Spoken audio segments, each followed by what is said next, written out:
बड़ी होकर डॉक्टर बनूंगी, सबकी मदद करूंगी।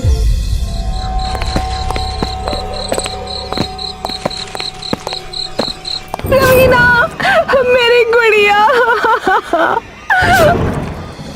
उत्तर प्रदेश के जिले बाराबंकी में रवीना अपने पिता संजय और मां सरस्वती के साथ रहा करती थी। संजय सब्जी बेचता था और सरस्वती सिलाई का काम करती थी। रवीना बचपन से ही बहुत रहम दिल थी और उसे सबकी मदद करने में बड़ा मजा आता था। एक दिन वो घर के बाहर खेल रही थी। आओ रवीना, छुपन छुपाई खेले। हाँ चलो चले। मैं पेड़ के पास जाकर गिनती गिनता हूँ, तुम छुप जाना तब तक। बच्चा पेड़ के नीचे जाकर आंख बंद करके गिनती गिनने लगा और रवीना छुपने की जगह ढूंढने लगी। लेकिन तभी उस बच्चे के ऊपर पेड़ पर से कुछ गिरा और वो घबराकर चिल्लाने लगा, बचाओ। क्या हुआ, क्या हुआ? अरे ये तो चिड़िया है, ये मेरे ऊपर क्यों गिरी? अरे इसे तो चोट लगी है, हाय बेचारी। मैं नहीं खेलूंगा अब, गंदी चिड़िया मेरे ऊपर गिर गई। मैं नहाने जा रहा हूँ। ठीक है चल आजा, मैं तो इस बेचारी का इलाज करूंगी। रवीना फटाफट घर के अंदर गई और पानी और रुई लेकर आई और चिड़िया को पानी पिलाकर उसके जख्म को साफ करने लगी। सरस्वती और संजय ने रवीना को भागते हुए देखा तो वो भी उसके पीछे गए। अरे ये तुम क्या कर रही हो बेटा? मैं इस चिड़िया को ठीक कर रही हूँ, इसको चोट लग गई है। सिर्फ रुई से? अरे इसके जख्म पर तो दवाई लगानी पड़ेगी ना। रुक, मैं लेकर आती हूँ।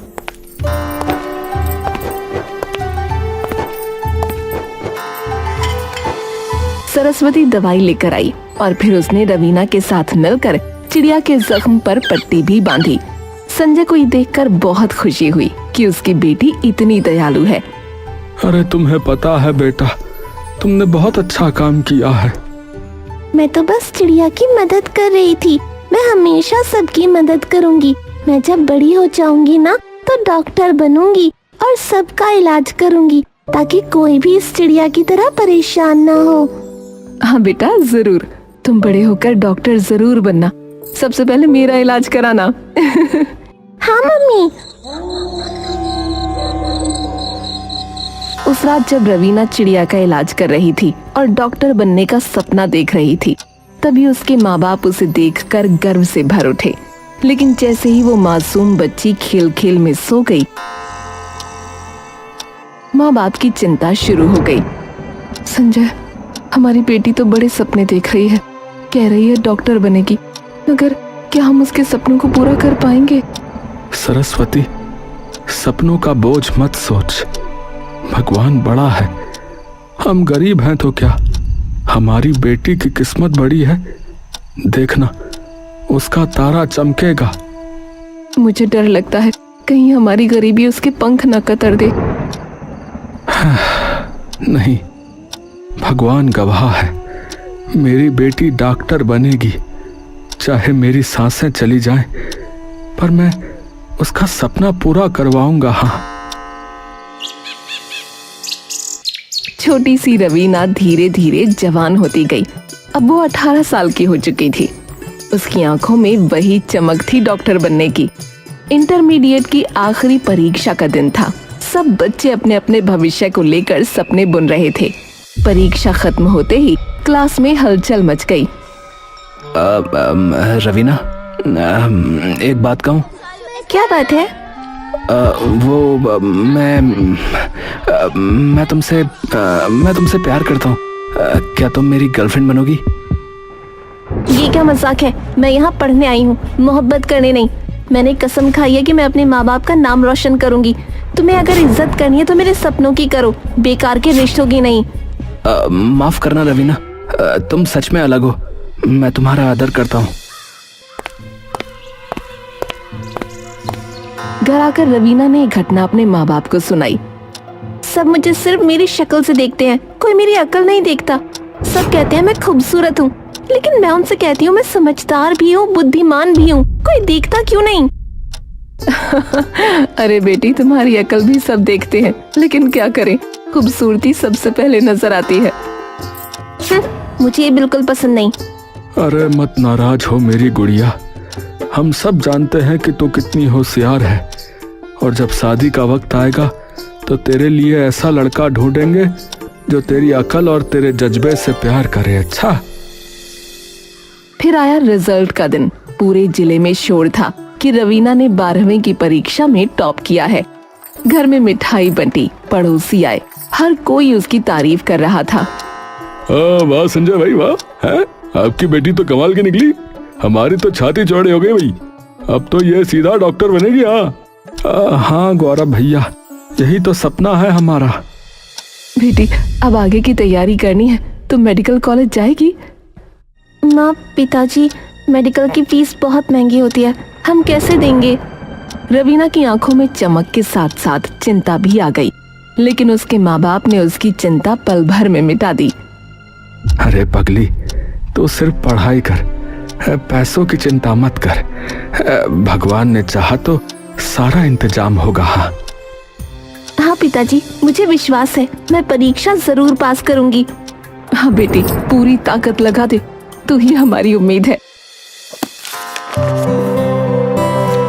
कुछ महीनों तक रवीना ने जी जान से मेहनत की। रात रात भर पढ़ाई, सुबह जल्दी उठकर नोट्स बनाना,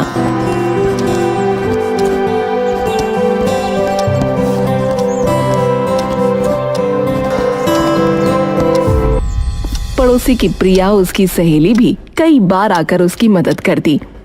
रवीना तू तो बिल्कुल पागल हो गई है, इतना कौन पढ़ता है? जो अपने सपनों से प्यार करते हैं वही पागलपन करता है। बस यही जुनून चाहिए तो जरूर डॉक्टर बनेगी। आखिरकार नीट का दिन आया। लाखों बच्चों के बीच रवीना भी परीक्षा हॉल में बैठी थी। पसीना, घबराहट, पर आंखों में दृढ़ता। उसने कलम उठाई और हर सवाल पर ऐसे टूट पड़ी जैसे ये उसकी जिंदगी की आखिरी लड़ाई हो। घंटियां बजीं, पेपर खत्म हुआ, बच्चे हॉल से निकले, कोई रो रहा था, कोई खुश था। रवीना का चेहरा चमक रहा था। हाँ, मैंने अपना सपना पूरा करने की तरफ पहला कदम रख ही दिया है। भगवान, अब सब आपके हाथ में है। वो मुस्कुराते हुए घर लौटी। माँ और पिताजी दरवाजे पर खड़े थे, जैसे उनकी सांसें रुकी हुई हों। कैसा हुआ बेटा पेपर? माँ पिताजी, बहुत अच्छा हुआ, मुझे यकीन है मैं पास हो जाऊंगी। शाबाश मेरी बेटी, शाबाश, आज तूने मेरा सिर गर्व से ऊंचा कर दिया। हाँ। उस दिन घर में उत्सव का माहौल था, लेकिन किसी को अंदाजा न था कि आने वाले समय में ये सपना कितनी बड़ी परीक्षा से गुजरेगा। रवीना का एंट्रेंस एग्जाम हो चुका था। सबको विश्वास था कि वो परीक्षा पास करेगी और सरकारी मेडिकल कॉलेज में दाखिला लेगी। लेकिन जहाँ सपने चमकते हैं, वहाँ लोगों की जलन भी जागती है। आसपास के पड़ोसी रोज अजीब अजीब बातें कहने आते। अरे संजय भाई, अरे लड़की को इतना पढ़ा भी लोगे तो करोगे क्या भाई? है? अरे आखिरकार तो चूल्हा चौका ही संभालना है ना। अरे आटा तक तो गूंथना नहीं आता ऐसे। हाँ भैया, इतनी पढ़ाई करके शादी कौन करेगा? दिन रात किताबों में ही डूबी रहती है लड़की। लड़की है, घर गृहस्थी का काम तो सीखना ही चाहिए इसे। बस करो, मेरी बेटी को तुम लोग चूल्हा चौका तक क्यों मानते हो? उसकी अकल और मेहनत भी तो देखो। वो डॉक्टर बनेगी और तुम्हारे पूरे मोहल्ले का नाम रोशन करेगी। जिसे आटा गूंथना आता है वो हर घर में है, लेकिन जिसे दिल गूंथना आता हो, जो इंसान का इलाज कर सके, वो हर घर में नहीं होती। हाँ, मेरी बेटी वही बनेगी। पड़ोसी बुदबुदाते हुए चुप हो जाते, लेकिन रवीना ये सब सुनकर और मजबूत हो जाती। फिर आया वो दिन जिसका सबको इंतजार था, एंट्रेंस एग्जाम के रिजल्ट का दिन। पूरा मोहल्ला उत्सुक था। रवीना और उसके माँ बाप कंप्यूटर स्क्रीन के सामने बैठे थे। हे भगवान, ये पल मेरी जिंदगी का फैसला करेगा। हे भगवान, मेरी बेटी की मेहनत रंग लाए। रवीना क्लिक कर। रवीना ने कांपते हाथों से रिजल्ट खोला तो पूरा घर खुशी से गूंज उठा। वो पास हो गई थी। माँ, पापा, मेरी मेहनत सफल हो गई। अब मुझे डॉक्टर बनने से कोई नहीं रोक सकता। मेरी बेटी, तूने हमारा सपना पूरा कर दिया। आज मेरी बेटी की मेहनत जीत गई। ये खबर पूरे मोहल्ले में आग की तरह फैल गई। वही पड़ोसी जो ताने मारते थे अब मिठाई लेकर आ रहे थे। अरे बधाई हो संजय भाई। है? अरे सच में आपकी बेटी ने तो कमाल कर दिया भाई। अरे बेटिया, तू तो हमारी शान है। भगवान तुझे और ऊंचाइयां दे।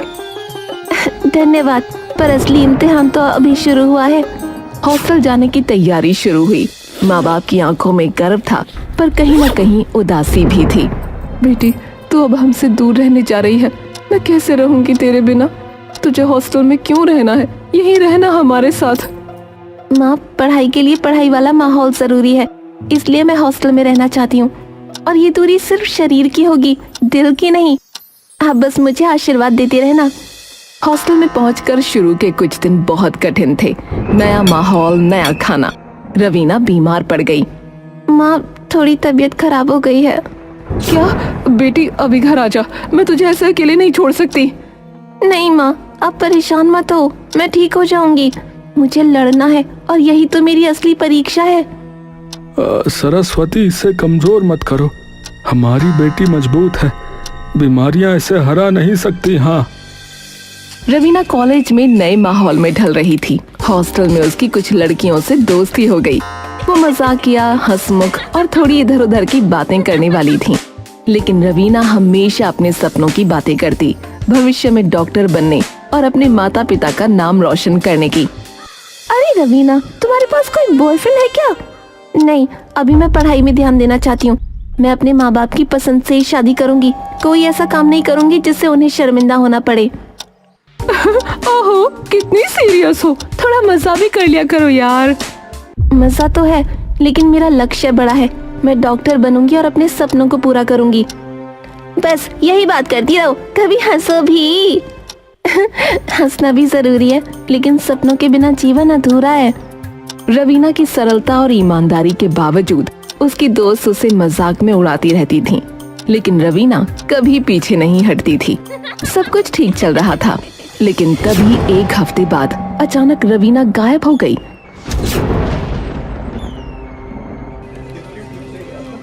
संजय जी, आपकी बेटी अभी हॉस्टल में नहीं मिली। हमने हर जगह ढूंढा। अरे नहीं, अरे नहीं भैया। अरे मेरी बेटी कैसे गायब हो सकती है? हम तुरंत पहुंच रहे हैं, हमें उसे ढूंढना होगा भैया। संजय और सरस्वती कॉलेज पहुंचे। उन्होंने हॉस्टल और कॉलेज के सभी लोगों से पूछताछ की, लेकिन किसी को भी रवीना के बारे में कुछ नहीं पता था। अरे भैया, किसी ने उसे देखा? सॉरी सर, हम सच में नहीं जानते। उसका फोन भी बंद है। फिर कहाँ हो सकती है वो? हे भगवान।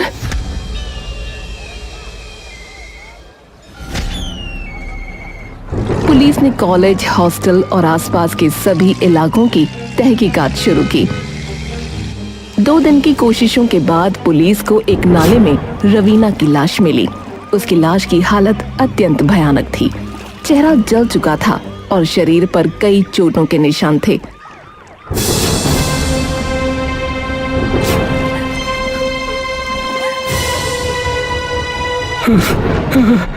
नहीं, मेरी बेटी। अरे मेरी बिटिया। अरे ये कैसे हो सकता है? मेरी गुड़िया, हे भगवान, मेरा फूल, भगवान। कुछ मिनट बाद सरस्वती को होश आया, लेकिन उसका रो रो कर बुरा हाल हो गया था। संजय और सरस्वती समझ नहीं पा रहे थे कि उनका नन्हा फूल, उनकी रवीना, कैसे जघन्य तरीके से दुनिया छोड़ गई। मामला मीडिया में पहुंच गया। बाराबंकी की एक साधारण लड़की के साथ भयानक अपराध हुआ है। पूरा देश इस खबर से स्तब्ध है। रवीना की लाश का पोस्टमार्टम और फॉरेंसिक जांच हुई। रिपोर्ट में सामने आया कि उसके शरीर के कई अंग गायब थे और चेहरे पर केमिकल अटैक हुआ था। सबको ये देखकर झटका लगा। देखिए, शरीर की हालत अत्यंत भयानक थी। चेहरा जल चुका था, अंग गायब हैं और शरीर पर चोटों के स्पष्ट निशान हैं। भगवान, मेरी बच्ची। इतनी निर्दयता, ये कौन कर सकता है? संजय और सरस्वती हिम्मत करके डॉक्टर और इंस्पेक्टर से मिले।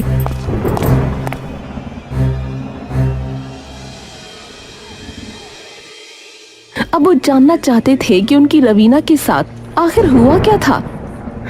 कृपा करके हमें सब कुछ बताइए, हमारी बेटी के साथ क्या हुआ?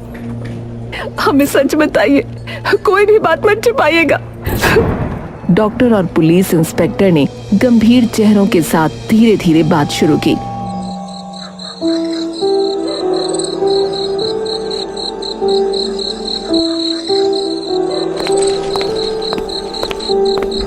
रास्ता सुनसान था और उसे लगा कि कोई उसका पीछा कर रहा है।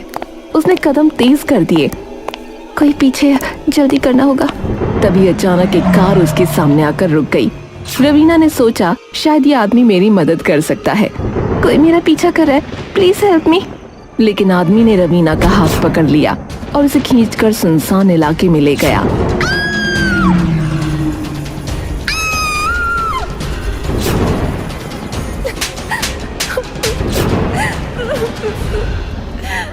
फिर उसने उसके साथ दुष्कर्म किया। प्लीज छोड़ दो मुझे, मुझे मत मारो, छोड़ दो। लेकिन उस दरिंदे ने उसके दर्द और पुकार को अनसुना करके उसके मुंह पर तेजाब डाल दिया। रवीना दर्द में तड़पती रही और इस यातना से उसकी मृत्यु हो गई। संजय और सरस्वती ये सुनकर फूट फूट कर रोने लगे। हमारी रवीना, हमारी जान।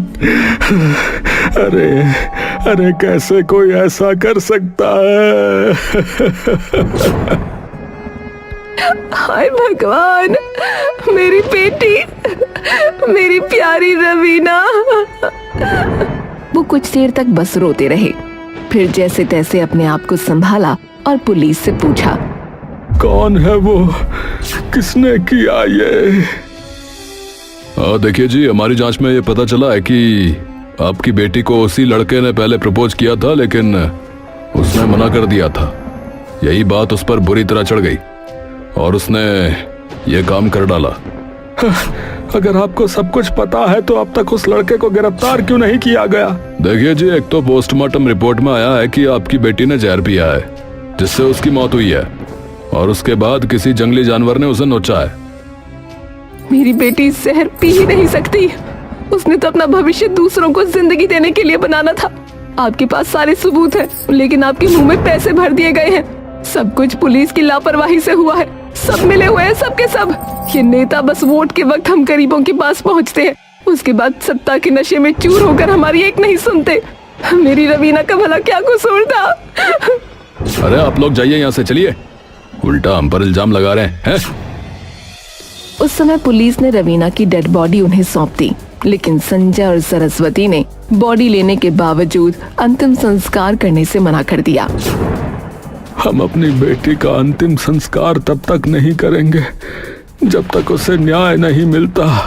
हाँ, न्याय ही उसकी आत्मा को शांति देगा। उनके साथ गांव के लोग भी जुट गए। बड़ी भीड़ में लोग प्रदर्शन करने लगे। हर कोई यही मांग कर रहा था कि रवीना को न्याय मिले। हम चुप नहीं बैठेंगे, न्याय मिलने तक उसकी लाश को सुरक्षित रखेंगे, वरना ये सब होता ही रहेगा। हाँ, तुमने सही कहा, हमें चुप नहीं बैठना चाहिए।